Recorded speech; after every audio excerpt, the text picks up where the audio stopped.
నమస్కారం గురుగారు. ఆశీర్వచనం తల్లి. గురుగారు, జూన్ నెలలో మీనరాశి వారికి ఎలా ఉండబోతుంది? ఎలాంటి పరిహారాలు చేసుకోవాలంటారు? అమ్మ, జూన్ నెలలో మీనరాశి వారికి మిశ్రమ ఫలితాలు గోచరిస్తున్నప్పటికీ కొన్ని అనుకూలాలు ఉన్నాయి అనేటువంటిది తెలియజేస్తూ ఉన్నాను. గృహ నిర్మాణ ప్రయత్నాలు అనేటువంటివి వీళ్లకు కొంతవరకు బాగా కలిసి వచ్చే అవకాశం. వాయిదా పడుతుందేమో అని అనుకుంటారు, కానీ దాన్ని అధిగమించి ముందుకు వెళతారు.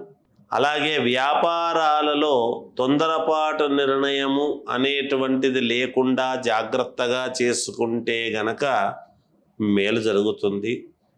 నిర్ణయం చేసుకుంటున్నప్పుడు బిజినెస్లో అనుభవం ఉండేటువంటి వాళ్ళను, అనుభవజ్ఞులను కొంచెం 1-2 సార్లు ఆలోచన చేసి 10 రూపాయలు పెట్టి బిజినెస్ చేసుకుంటే మేలు జరుగుతుంది.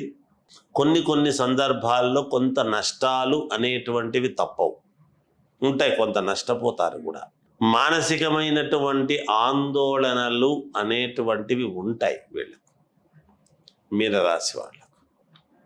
అలాగే వృత్తి ఉద్యోగాలలో ఊహించని కొన్ని ఇబ్బందులు కలిగేటువంటి పరిస్థితి కూడా ఉన్నది. అది ఎటువంటి ఇబ్బందులు వస్తాయి ఏమి అంటే, వాళ్ళ జాతకాన్ని బట్టి, వాళ్ళ లగ్నాన్ని బట్టి వాళ్ళకు వచ్చేటువంటివి చిన్న ఇబ్బందులు అనేటువంటిది కలుగుతుంది. ఏది ఏమైనా స్థిరాస్తుల విషయంలో అనుకూలతలు పెరగటము, కొన్ని జీవితంలో ఎప్పటి నుంచో ఆశిస్తూ ఉండేటువంటివి వీళ్ళ చేతికి దక్కటము, తర్వాత ఎప్పటి నుంచో స్థిరత్వము లేనటువంటి వాళ్లకు ఒక దారి చూడటం, ఒక దారి దొరకటం.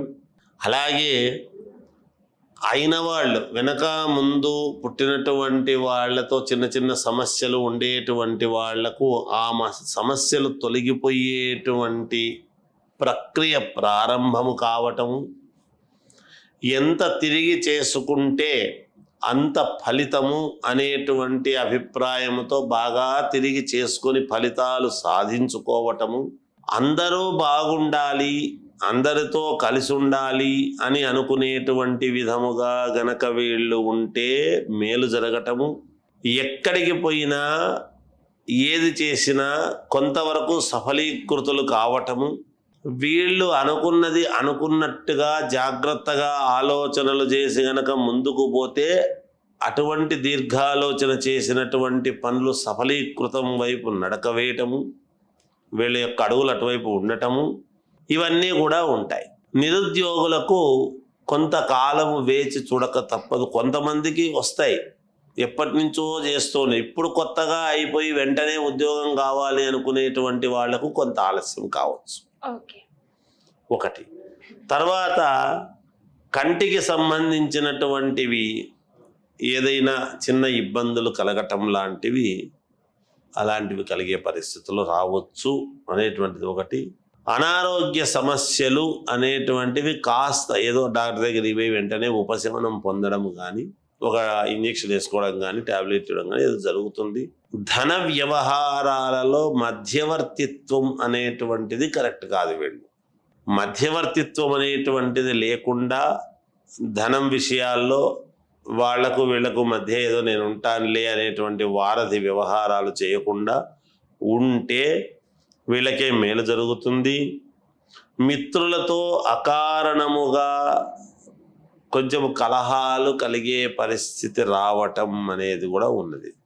అయిన వాళ్ళతో, మిత్రులతో కాస్త అనానుకూలముగా, ఊరికే అనవసరముగా కాస్త కలహం అనేటువంటిది ఏర్పడవచ్చును.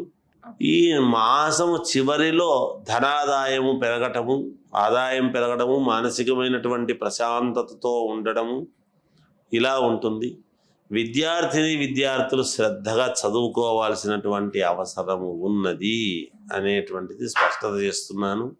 రాజకీయాలలో ఉండేటువంటి వాళ్ళు జాగ్రత్తగా అడుగులు వేస్తే సఫలీకృతులు అవుతారు. ఓకే, ఈ రాశి వాళ్ళు ఎలాంటి పరిహారం చేసుకోవాలంటారు? అమ్మ, వీళ్ళు ఎటువంటి పరిహారం చేసుకుంటే మంచిది అంటే, శ్రీ మహావిష్ణువును ఆరాధించటము మంచిది. తులసి మాతను ఎక్కువగా పూజిస్తే మేలు జరుగుతుంది అనేది తెలియజేస్తున్నాను. ఓకే గురుగారు, మీనరాశి వారి గురించి అలాగే వారు చేసుకోవాల్సిన పరిహారం గురించి చాలా చక్కటి వివరణ అందించారు. ధన్యవాదాలు. జయోస్తు.